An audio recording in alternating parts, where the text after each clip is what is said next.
Hello, everyone, and welcome to our Sunday segment of Divine Femininity United. Usually when we go into this session here on either Tuesday or Sunday, I would go right in, and I would speak and I would do my greetings and salutations and things like that. Yeah. My belly is so full right now. I I saw a clip of Fantasia receiving her NAACP award, and I heard her speech, and the song that she sang has been boiling in my belly since she sang it, and it's like sometimes you just have to pause for a minute, and you just have to give thanks and gratitude to the I am, to the great I am, to the Almighty, to infinite intelligence, to oh my goodness, to Source, to the Creator of all creations. And just like she did, I gotta get it out of me, y'all. To God be the glory. To God be the glory. To God be the glory for the things He has done. Ooh, to God be the glory. To God be the glory. To God be the glory for the things He has done. Sometimes you just got to say thank you. You just got to say thank you. To God be the glory, no matter what it looks like, no matter what the situation, to God be the glory. No matter what they saying about you or what you heard or what you feel in your being, or to God be the glory for the things He has done, for the things He has done, for the things He has done. My God, you just got to say thank you. Just thank you. Listen, when you emit the gratitude frequencies in the universe, they got to find you. They got to find you. The law of attraction says that whatever you put out there is what comes back to you. When you give thanksgiving, when you give praise, when you send gratitude, the universe will give you back things to be more grateful for. Oh my God. To God be the glory. Oh my God, that thing is in me, y'all. To God be the glory. To God be the glory for the things He has done. My God. Okay. Okay. When I tell you all, I'm so full. I'm so full because I've been hearing in my belly all week, and I promise you, we're gonna get into this session today. But I've been hearing in my belly all week talking about the suddenly effect, right? The suddenly effect. And how even in the passage in the Bible, it talks about and suddenly such and such was going on, and suddenly, right? And suddenly, and I believe wholeheartedly in the and suddenly effect, right? So that's why we have to stand on what we know, not what we hope, not what we pray, not what we believe, but what you know. And what I know is that the I am, the Almighty, the Creator of all creations, has, is, and will always be good to us. Immensely. Not only that, but that very being resides on the inside of us. Not only that, we are of that being. We are as that being. We are that being. The same components that is, we are. And to know that in your belly, in your heart, in your spirit, in your mind, in your body, to know that, man, listen, all of the no matter what it's looking like, I promise you, there's no reason to be upset. There's no reason to be sad. There's no reason to be worrisome. There's no reason when you know, I know who I am. I know my name. I know. So no other person, no other thing, nothing can come in and tell me anything other than what I know. When you know it for yourself, there's a certainty, there's an assurance in you, there's a confidence that all is well, and that every single thing, good, bad, ugly, or indifferent, everything, all things work together for your good, no matter what it looks like, because and suddenly can come and hit you too. And suddenly your phone will ring. And suddenly you will receive an email. And suddenly something will be marked paid in full. And suddenly we're not looking at the things that are seen. No. Because the things that are seen are temporal and they are subject to change. We are looking at the thing that is and that shall remain. That's sure, that's true, that's unchangeable. Look at that. And watch the other stuff that is temporary. Watch it change right before your very eyes. Focus on what you know. Okay? And I know God is to be glorified, okay? In everything that I have, and everything that I do, and everything that I am. To God be the glory, okay? All right, you all. Thank you for granting me that moment. I thank you. Okay, so now, okay, here we go. Welcome to Divine Femininity United. I am your girl, Dr. Bianca Miss B. Lee, and we are here for our next chapter reading of this phenomenal book, The Power of Intention, written by Dr. Wayne W. Dyer. You all, this book has been amazing. We are today on chapter 8. Chapter 8. I say this every week, you all. So if you do not have this book, know that you can get this book by just sending me a back channel message with your email address, sending me an email, sending me any type of form of communication to give me your email address, and I'll send that copy, the PDF ebook copy, over to you so that you can have it with you at all times. You don't want to miss this. Even if you don't read along with us, read the book for yourself. Hello, somebody, okay? All righty. At any point along this reading, at any point in this today's session, if something jump out at you, talk about it. Put it in the chat. Put it in the comments. We are airing live via Clubhouse, audio only, obviously, and then Facebook and YouTube video. Okay. So at any point, you all speak, say. Okay, and then I'll give voice to your words and whatnot, and because trust me, your revelation that you receive, it could be a revelation to somebody else. So don't hold back. Don't be stingy. Okay, and we are here together. All right.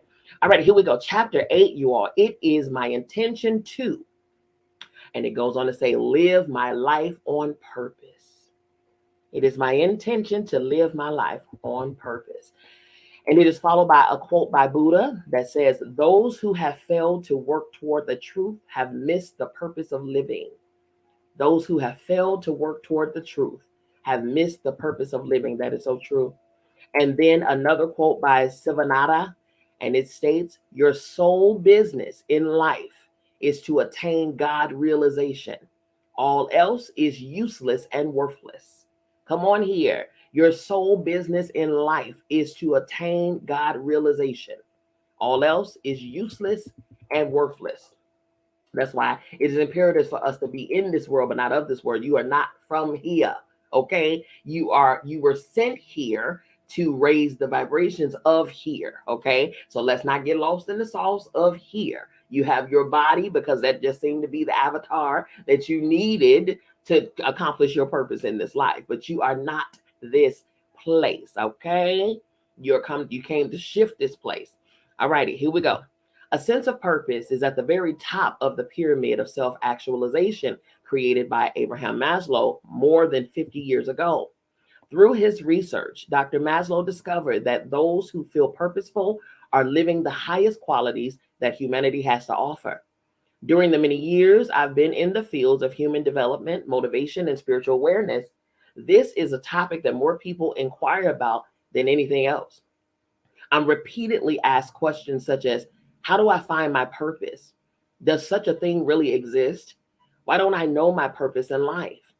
Being on purpose is what the most self actualized people accomplish on their life's journey. But many individuals feel little sense of purpose and may even doubt that they have a purpose in life. The next section, purpose and intention. The theme of this book is that intention is a force in the universe and that everything and everyone is connected to this invisible force. Since this is an intelligent system we're all a part of, and everything that arrives here came from that intelligence, it follows that if it wasn't supposed to be here, then it wouldn't be here. And if it's here, then it's supposed to be. And that's enough for me. The very fact of your existence indicates that you have a purpose. As I mentioned, the key question for most of us is, what is my purpose? And I hear that question in as many forms as there are people wondering about it. What am I supposed to be doing? Should I be an architect, a florist, or a veterinarian? Should I help people or fix automobiles? Am I supposed to have a family or be in the jungle saving the chimpanzees? We're befuddled by the endless number of options available to us and wonder whether we're doing the right thing. In this chapter, I urge you to forget these questions. Move instead to a place of faith and trust in the universal mind of intention, reminding and remembering that you emanated from this mind and that you're a piece of it at all times. Intention and purpose are as beautifully and naturally intertwined as the double helix of the DNA. There are no accidents. You're here for the purpose that you signed up for before you enter the world of particles and form. Many of the things that you refer to as problems result from the fact that you're disconnected from intention and therefore unaware of your true spiritual identity. The process of polishing and connecting link and reconnecting is basic to your intention to live your life on purpose. As you cleanse this link, you'll make two very important discoveries. First, you'll discover that your purpose is not as much about what you do as it is about how you feel. Your second discovery will be that feeling purposeful activates your power of intention to create anything that's consistent with the seven phases of intention. Of course, he went over the seven phases in earlier chapters, okay? That's why you got to get the book so you can read it, okay? This section says feeling purposeful. Feeling purposeful. In response to the question, what should I do with my life? I suggest that there's only one thing that you can do with it. Since you came into this life with nothing and you'll leave with nothing, you can give it away. You'll feel most on purpose when you're giving your life away by serving others. Forgive the sounds outside, you all. I have my windows open and it feels so good. Okay, so you'll hear a car come past every now and again. When you're giving to others, to your planet, and to your source, you're being purposeful. Whatever it is that you choose to do, if you're motivated to be of service to others while being authentically detached from the outcome, you'll feel on purpose, regardless of how much abundance flows back to you. So, your intention is to live your life on purpose. I have a statement that I trademarked years ago where I said, I am in purpose, on purpose 100% of the time. I even have merchandise on my website. It's also at walmart.com too. In purpose, on purpose 100% of the time. And so he just stated that your intention is to live your life on purpose. But what is the spiritual source like in this regard? It's perpetually in the process of giving its life force away to create something from nothing. When you do the same, regardless of what you're giving or creating, you're in harmony with intention. You're then on purpose, just as the universal mind is always acting purposefully. Take this one step further. Does the universal source of all life have to think about what it's doing with its powers? Is it concerned with bringing in gazelles or centipedes? Does it concern itself with where it lives or what it ultimately creates? No. Your source is simply in the business of expressing itself through the seven faces of intention. The details are taken care of automatically. Likewise, your feelings of being on purpose in your life flow through expression of the seven faces of intention. Allow yourself to be in the feeling place within you that's unconcerned with such things as vocational choices or doing the things you were destined to do. When you're in the service of others or extend kindness beyond your own boundaries, you'll feel connected to your source. You'll feel happy and content, knowing that you're doing the right thing. That's so true. There is no one particular purpose. I'm a purpose coach, okay? So I speak a lot about purpose. I write a lot about purpose. There's no one purpose. And I think that's where we kind of, the lines are blurred because we think that there's one specific thing that we are supposed to be doing in this life. No, there are several things that you are to do. If you walk past someone and you gave them a wave, a smile, if you greeted them or whatever, that was a purpose of yours, okay? Because you never know, that person could be battling with not being seen or feelings of being overlooked or whatever the case. That person could be on the verge of taking their own life. And they probably said that morning, if no one looks at me or acknowledges me, then I'm going to end it today. And you, in your purpose, on purpose, waved at them and greeted them and acknowledged them. There's a purpose. Okay. So that's where we kind of get lost and muddled at right there, trying to do, like he says, the right thing. When the right thing is simply giving of you, giving of yourself, your authenticity, your individualism, your uniqueness. Okay, going on, it says, I get that feeling of inner completion and contentment that lets me know that I'm on purpose by reading my mail or hearing the comments I so frequently hear when I'm walking through airports or eating at restaurants. You changed my life, Wayne Dyer. You were there for me when I felt lost. This is different from receiving a royalty payment or a great review, which I also enjoy. The personal expressions of gratitude are what sustain me in knowing that I'm on purpose. That's right. Outside of my chosen occupation, I feel purposeful in a myriad of ways virtually every single day. When I extend assistance to someone in need, when I take a moment to cheer up a disgruntled employee in a restaurant or a store, when I take and make a child laugh who sits otherwise ignored in a stroller, or even when I pick up a piece of litter and place it in a trash can. I feel that I'm giving myself away and as such feel purposeful. That's right. Essentially, what I'm saying is stay on purpose by expressing the seven faces of intention, and the details will find you. You'll never have to ask what your purpose is or how to find it. That's so true. The next it says, your purpose will find you. Your purpose will find you. That ain't the truth, okay? In a previous chapter, I reviewed the obstacles to connecting to intention and pointed out that our thoughts are one of the major roadblocks. I stressed that we become what we think about all day long. What thoughts do you have that inhibit you from feeling as if you're on purpose in your life? For instance, if you think that you're separate from your purpose and that you're drifting without direction through your life, then that's precisely what you'll attract. Suppose instead that you know this is a purposeful universe where your thoughts, emotions, and actions are a part of your free will and are also connected to the power of intention.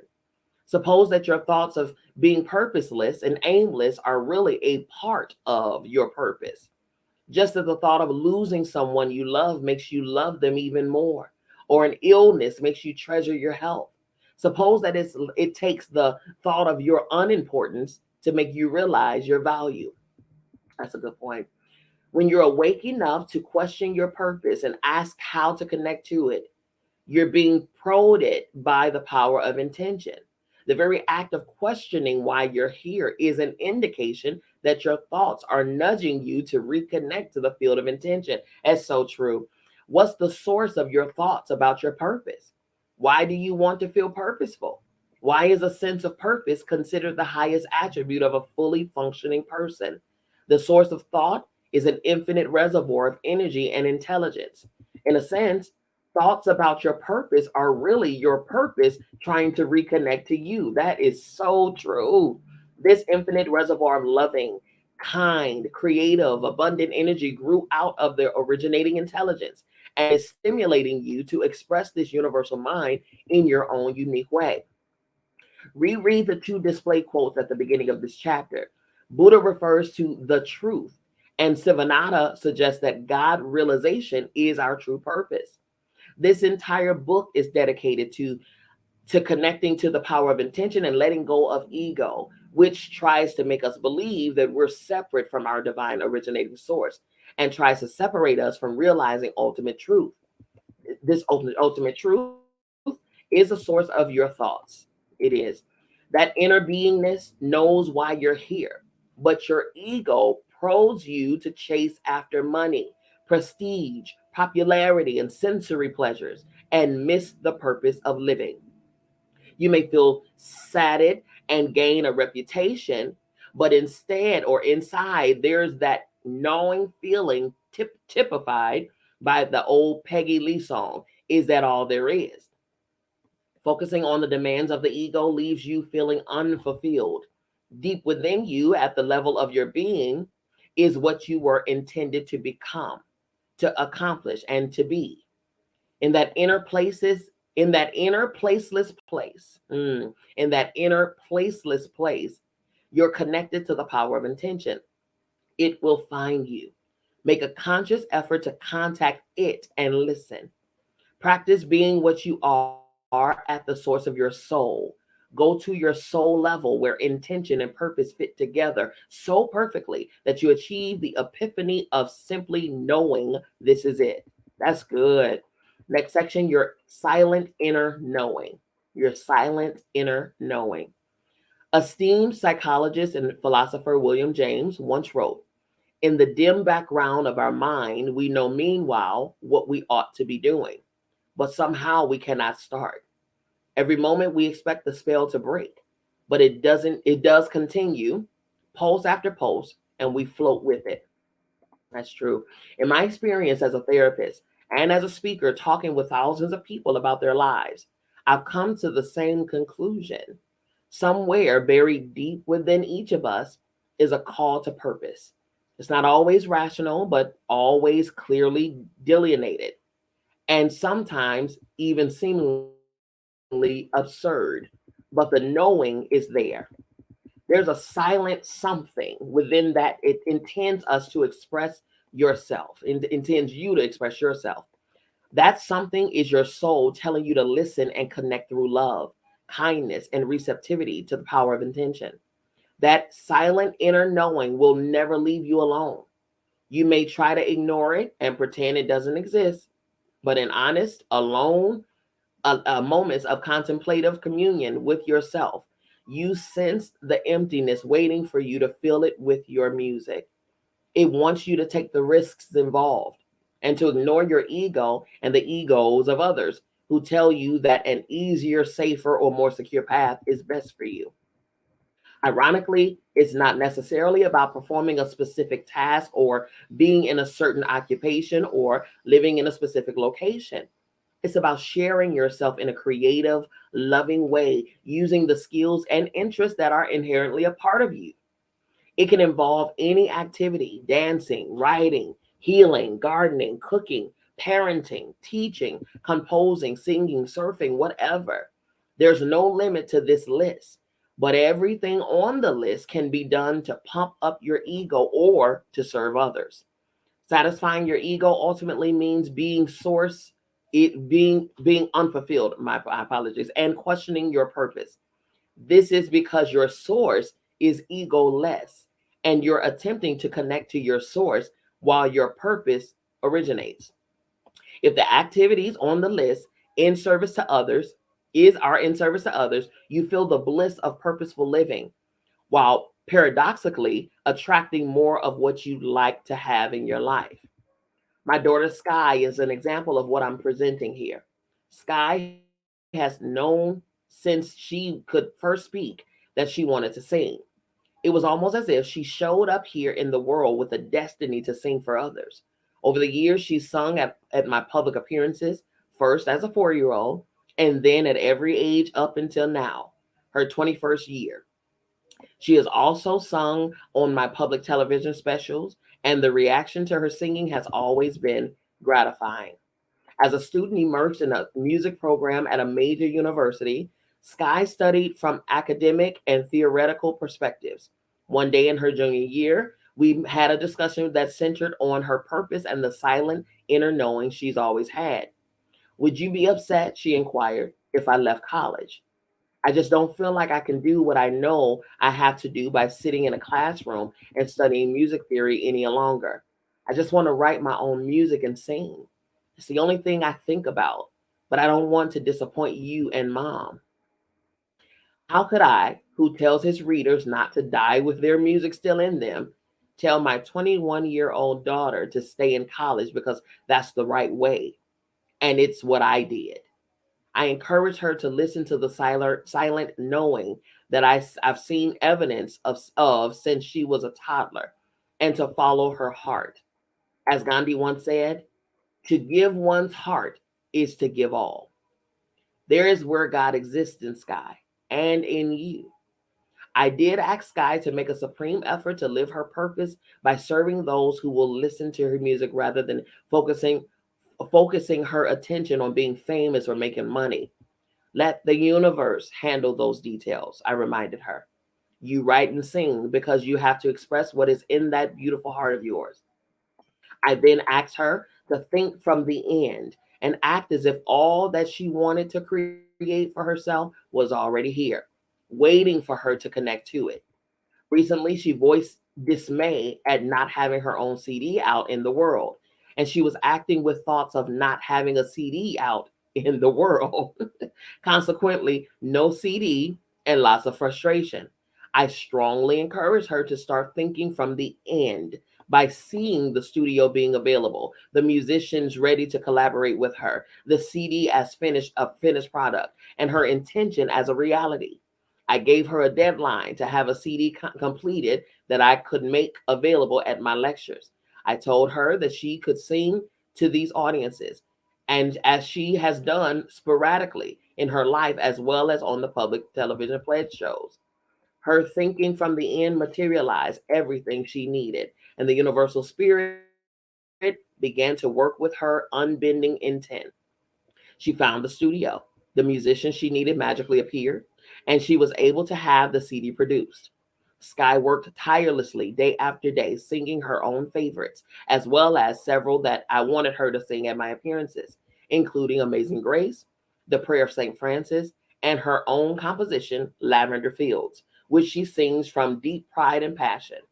And lo and behold, today her CD, This Sky Has No Limits, is now out and is being offered to the public whenever she sings at my lectures.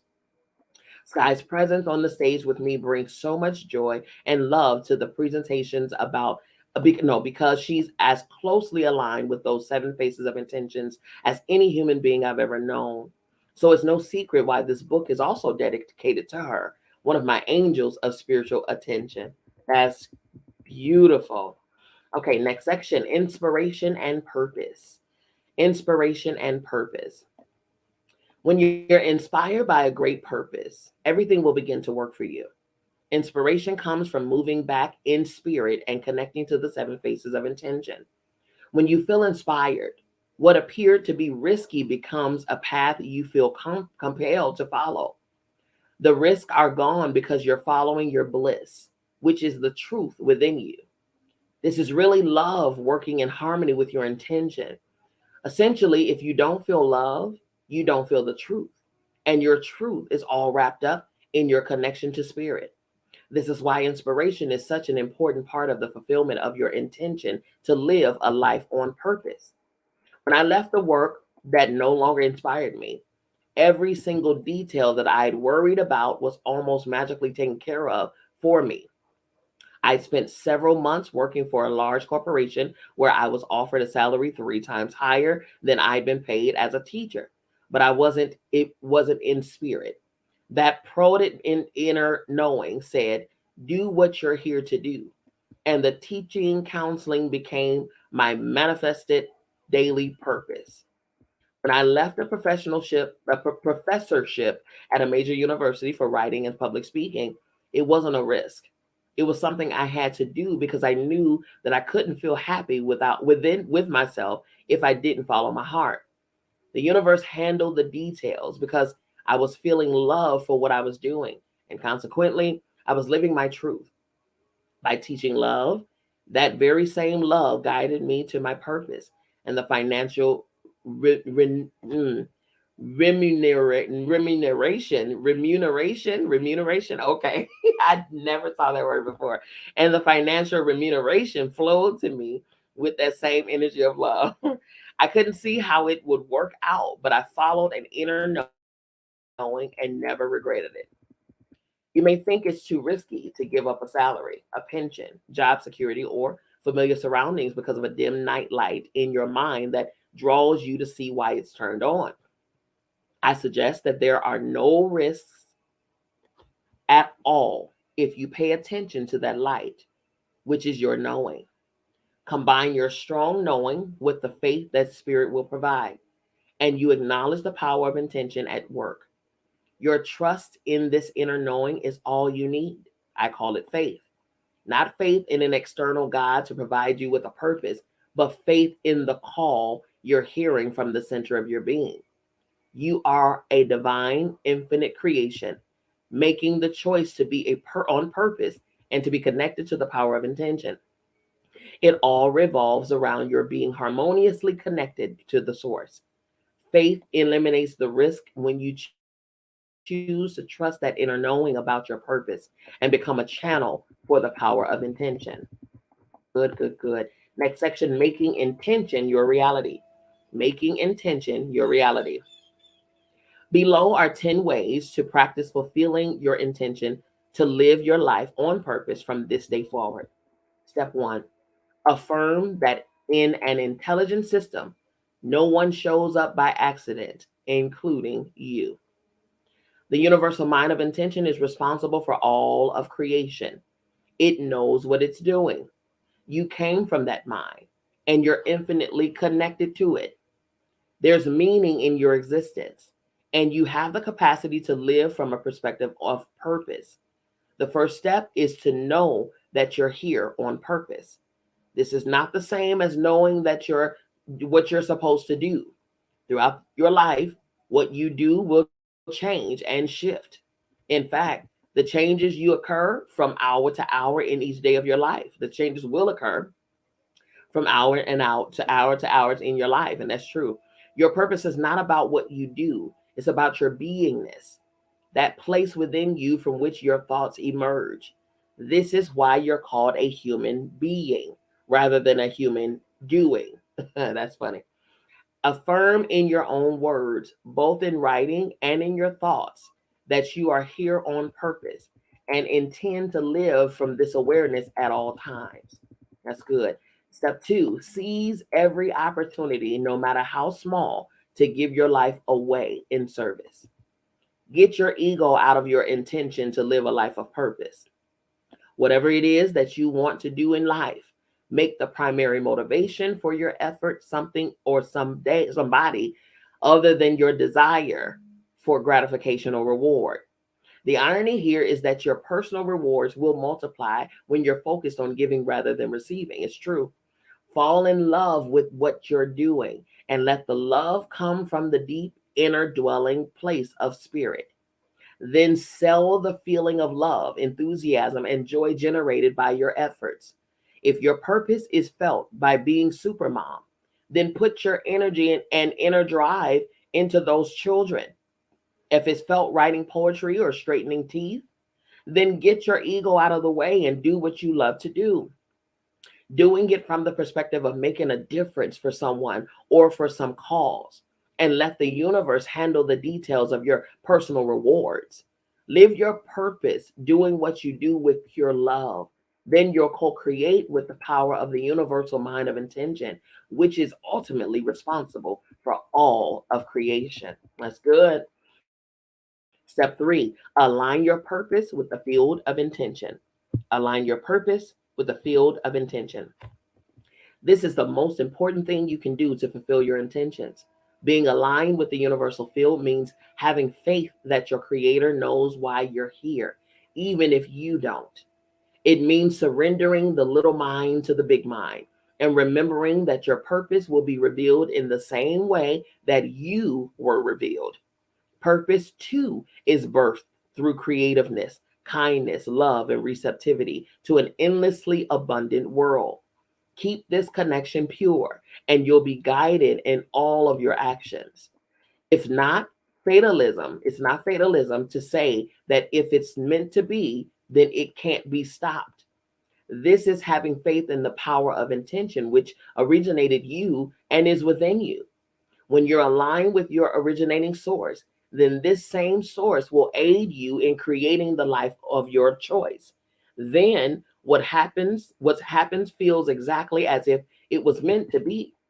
And that's because it is. You always have a choice in how to align yourself. If you stay focused on making demands on the universe, you'll feel as if demands are being placed on you in your life. Stay focused on lovingly asking, how may I use my innate talents and desire to serve?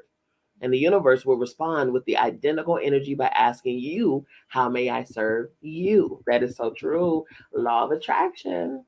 Just talked about that. Step 4, ignore what anyone else tells you about your purpose. Come on here.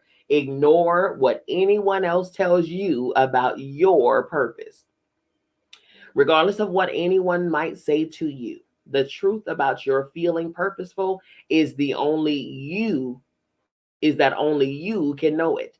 And if you don't feel it in the inner place where a burning desire resides, it isn't your purpose. Your relatives and friends may attempt to convince you that what they feel is your destiny. They may see talents that they think will help you make a great living, or they may want you to follow in their footsteps because they think you'll be happy doing what they've done for their lifetime. Your skill at mathematics or decorating or fixing electronic equipment might indicate a high aptitude for a given pursuit. But in the end, if you don't feel it, nothing can make it resonate with you. That's so true. Your purpose is being you and is between you and your source. And the closer you get to what that field of intention looks like and acts like, the more you'll know that you're being purposefully guided.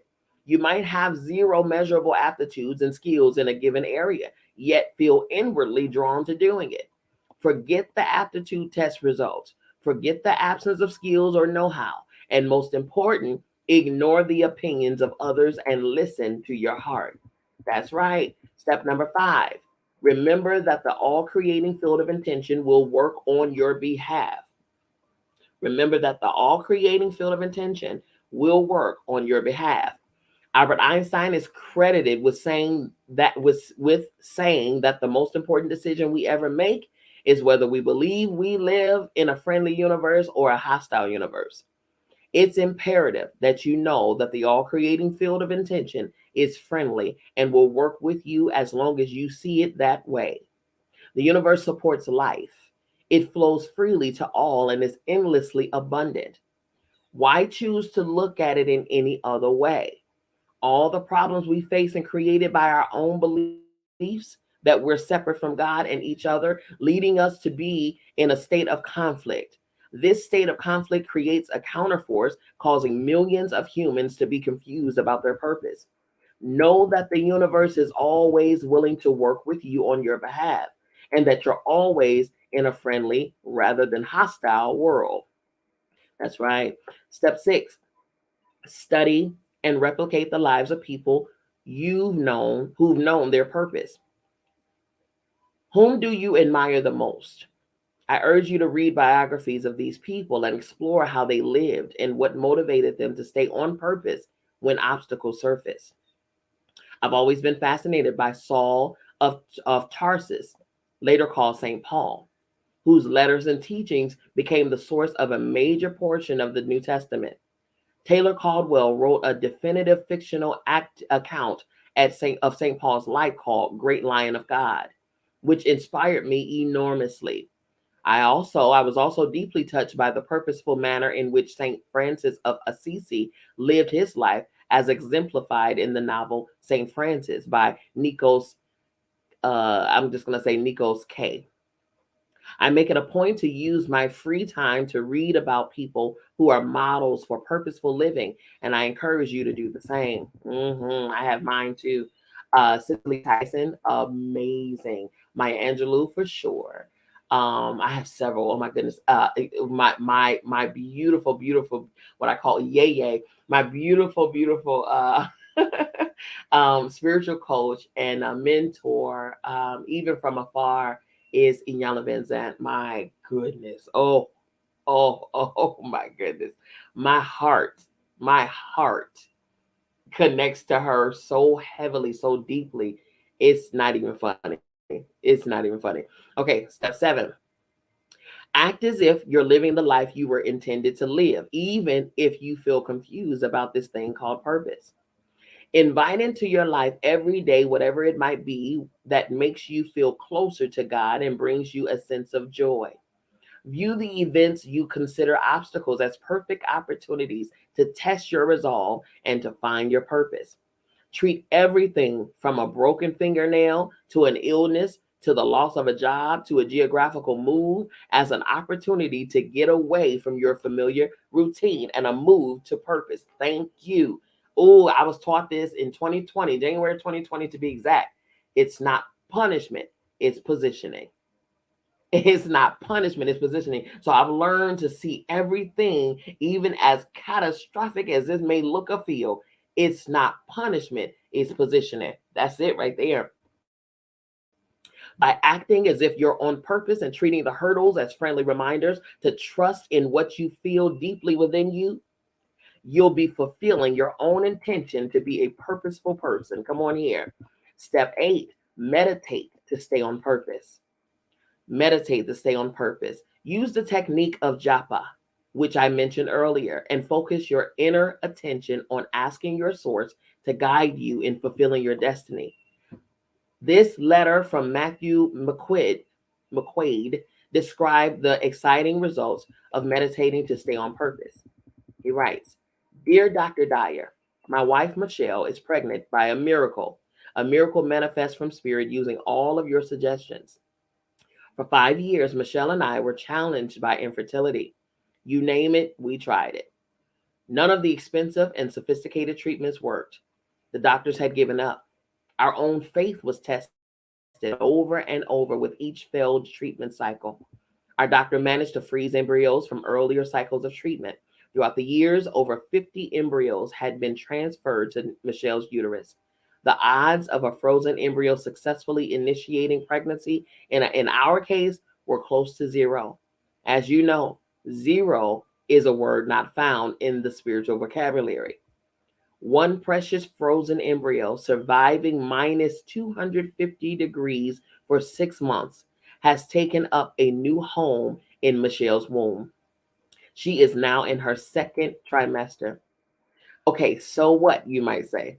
I get letters like this every day. However, this letter contains proof of God. A tiny drop of protoplasm, as you have so eloquently written on many occasions, a physical mass of cells alive with the future pull of a human being, turned on in a laboratory, then turned off in a freezer. All molecular motion and biochemical process halted, suspended. Yet the essence of being was there prior to freezing. Yes, it was. Where did the spiritual essence go while freezing, while frozen? The cells were turned on, then turned off. But the spiritual essence had to prevail despite the physical state of the cells. The frequency of vibration of the frozen cells was low, but the vibrational frequency of its spirit must be beyond measure. The essence of the being had to reside outside of the physical plane or mass of cells. It couldn't go anywhere except to the realm of spirit, where it waited. It waited to thaw and manifest into a being it always has been. I hope you find this story as compelling as I do, as nothing less than a miracle. an example of spirit in body, rather than a body with the spirit. And now for the $1 million question. Could this one embryo survive such hostile frozen conditions and still manifest because I practiced the japa meditation? Just because I opened my mouth and said, ah, I had a knowing, no question about it. Japa meditation and surrendering to infinite patience and daily practices. During my quiet moments, I could smell this baby. Michelle will thank me for my conviction and faith during the dark times. I praise your work for guiding me. Thank you. Now nothing is impossible for me. When I compare what I've manifested now in Michelle's womb to anything else I might desire, the process is without effort.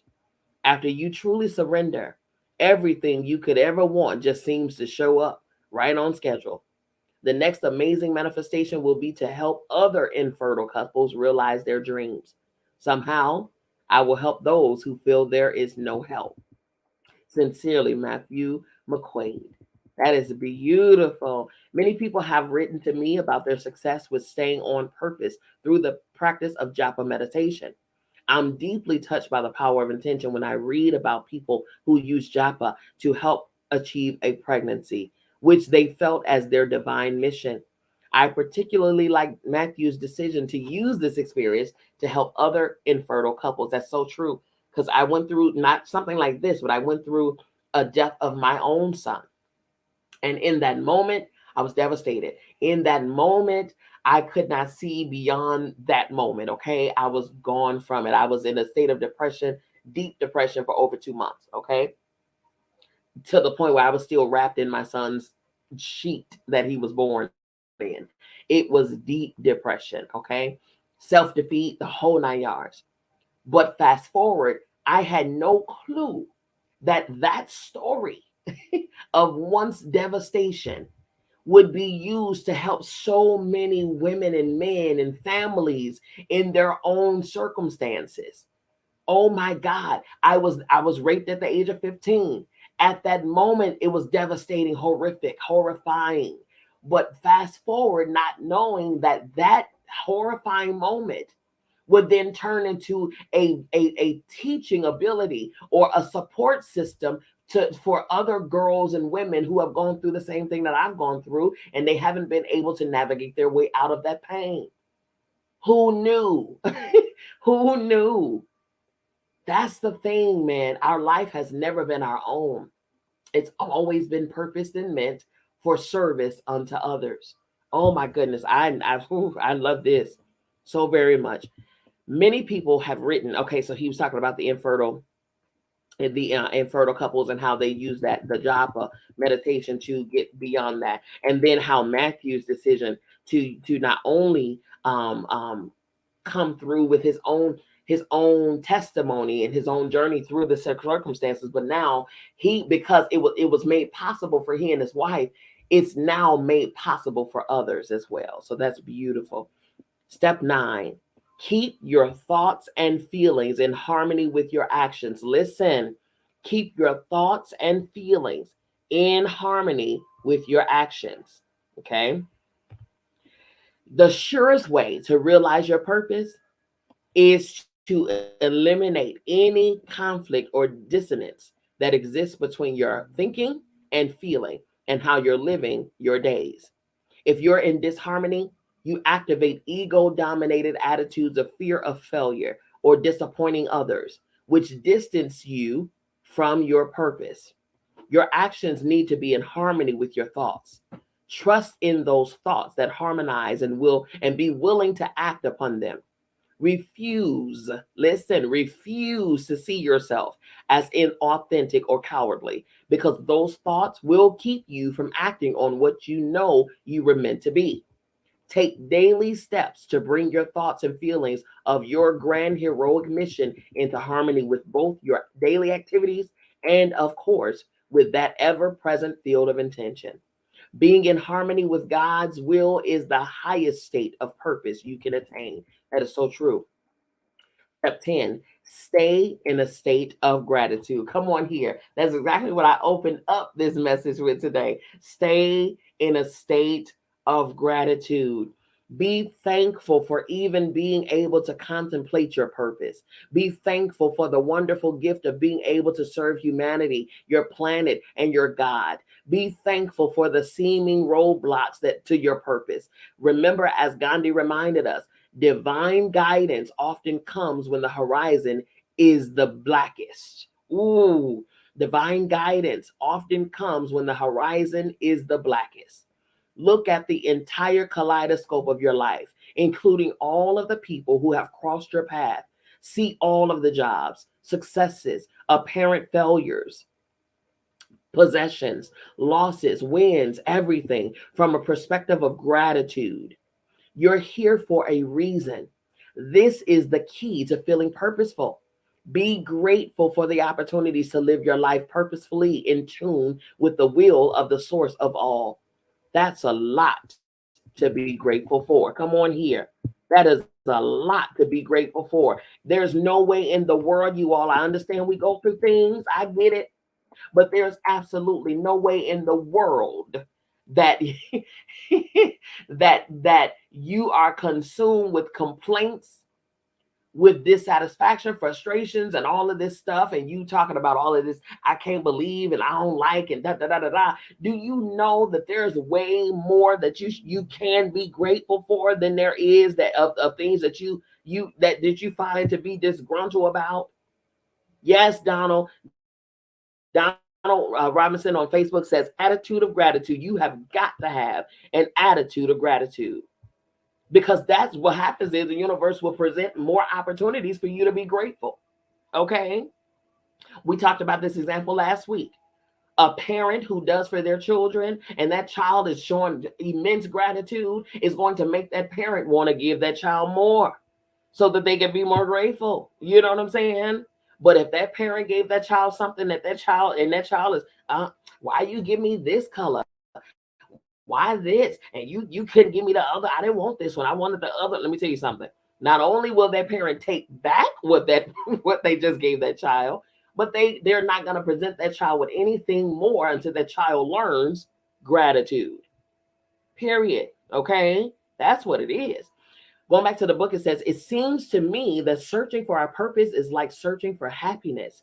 There's no way to happiness. Happiness is the way. Come on here. And so it is with living your life on purpose. It's not something you find, it's how you live your life serving others and bringing purpose to everything you do. That's precisely how you fulfill the intention that is the title of this chapter. When you're living your life from purpose, you're dwelling in love. When you're not dwelling in love, you're off purpose. Come on. This is true for individuals, institutions, businesses, and our governments as well. When a government gouges its citizens with excessive fees for any service, they're off purpose. When a government pursues violence as a means for resolving disputes, it's off purpose, regardless of how it justifies its actions. When businesses overcharge, cheat, or manipulate in the name of profit making, they're off purpose. When religions permit prejudice and hatred or mistreat their parishioners, you're off purpose. And it's true for you as well. Come on here.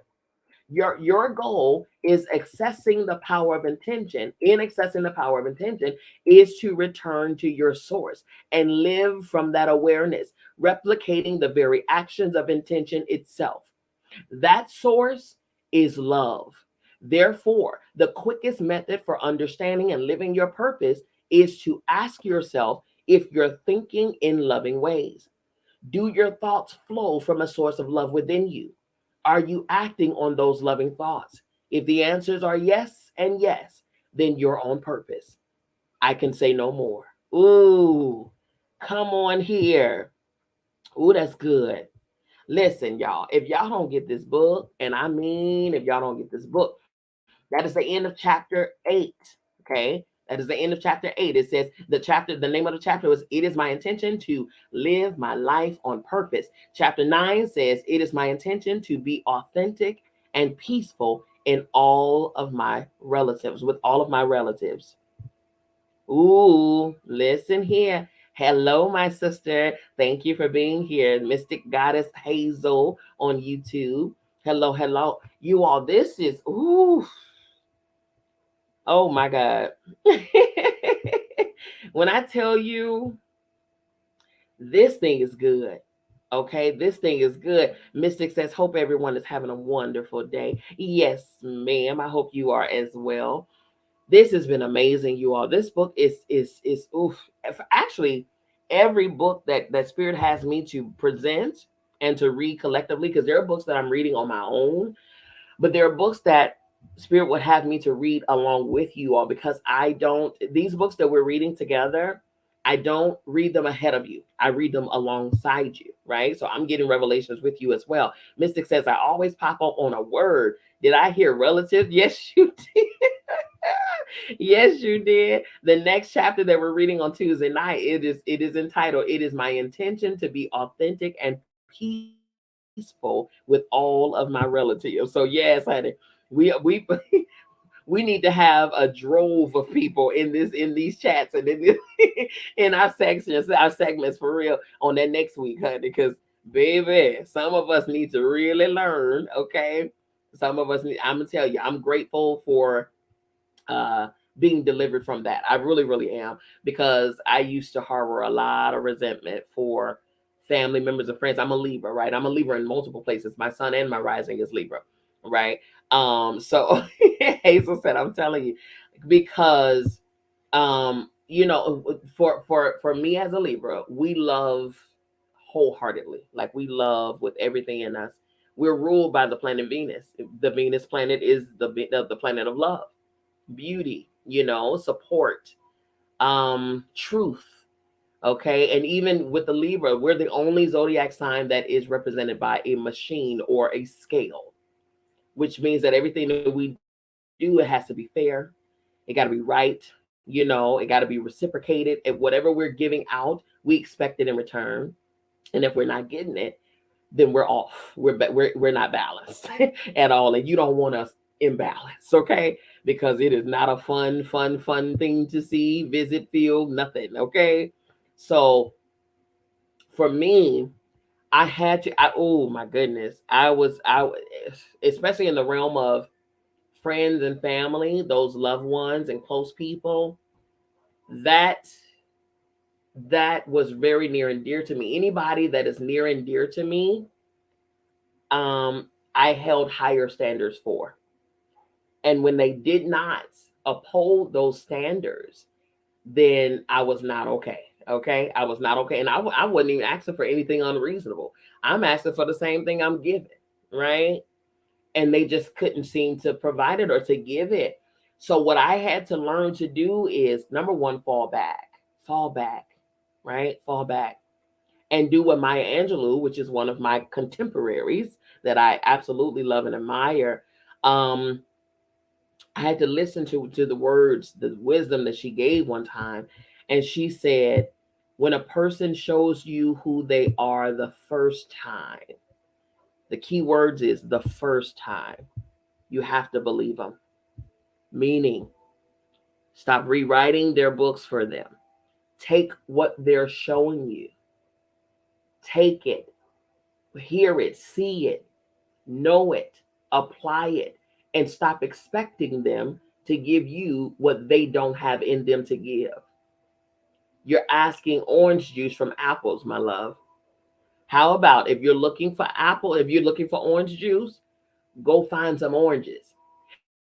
And them oranges they may or may not be in your bloodline. They may or may not be in your friend circle. There's a such thing as a soul family versus your DNA family. I've learned that. I stopped. You would think this is the thing that used to shake me, right? Because I never understood this. Mystic says, always remember, it has nothing to do with you. That part sometimes it's way above us, hon. Absolutely. I had to learn that. That was a very hard, because I'm talking about that thing used to hit me in my heart. Okay. I was so hurt. I used to be, baby. I used to be devastated because my family didn't didn't support or didn't join, my didn't oh girl, it was a lot. It was a lot. But because I'm a giver, I'm a supporter, I'm a lover, I'm a helper, I'm all of those things. And it's like, what, like, y'all know, yeah, this was my argument. Y'all know what I'm doing, I'm working hard, I'm this, and I'm doing that, and I can't even get you all to help. I could barely get them to share anything, child. Okay, so let alone participate with anything. Even today, to be honest, to be perfectly honest, as I have a huge family. I have a huge family on both sides. And if just my family members were to show up on my lives or whatever, or anything that I do, honey, we'll be standing room only. That's how big and large my family is on both sides. But as you can see, it hasn't appeared yet because, and I learned this a while back, because my family just very well may not be my audience. You know what I'm saying? And that was a hard pill for me to swallow, but I had to swallow it nonetheless. I had to take them for what they were. I had to receive what they were showing me. I had to accept it. And like Mystic said, I had to know that it had nothing to do with me. It has everything to do with them. But you know what else I did? I adjusted myself accordingly. Hello, somebody. Okay? Because like I said, if you're looking for orange juice and you're all the people that you know and love are apples, go find some oranges. Meaning like-minded people. Okay? Like-minded people who want the same things you want.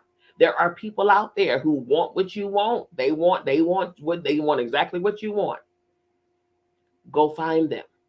Right? Go be led to them. While you're in your purpose, while you're doing your thing, guess what? Those people who are on that same trajectory, they will gravitate towards you. You just stay the course. That's what you do. Stay the course, do your thing, stay where you are. Forgive my dog, okay? She being nosy right now. Stay the course. Don't lose sight of what it is that you're supposed to be doing. Don't lose sight. Stay on your path and watch and see the people who are supposed to be in your life, the other oranges that you can get orange juice from, will find you another orange. Okay? They will gravitate to you because frequencies and vibrations, they find themselves. They match themselves. Okay?